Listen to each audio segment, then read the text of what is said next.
अब देखिए ये था वो पहले सवाल को पहले अच्छी तरह से समझ लीजिए क्या लिखा हुआ है, उसके बाद आप जवाब लिखिए, है ना। अब यहाँ पे क्या था, अदद मुतवातिर पीछे का अदद यानी इसके पहले का अदद लिखना था। अब यहाँ पे क्या, मुतवातिर आगे का अदद यानी उसके बाद आने वाला अदद। अब नीचे देखिए यहाँ पे क्या दिया हुआ है, अदद दिया हुआ है, और यहाँ पे क्या दिया हुआ, मुतवातिर आगे का अदद। अब यहाँ पे क्या दिया हुआ, पहला अदद 1000 है।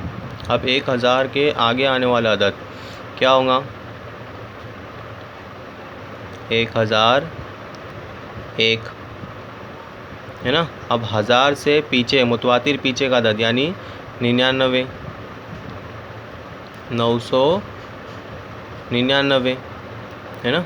अब यहाँ पे क्या दिया हुआ है, 3459। अब 59 के आगे आने वाला अदद कौन सा है, 60 है, तो यानी 3460।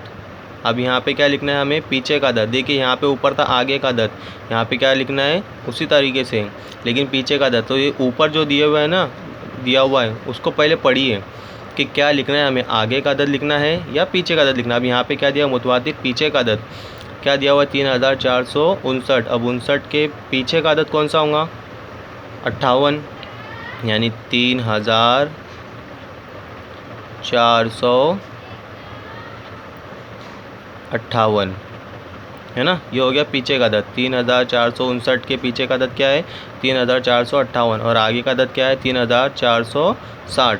अब तीसरा सवाल क्या दिया हुआ है, 5009 है सिर्फ।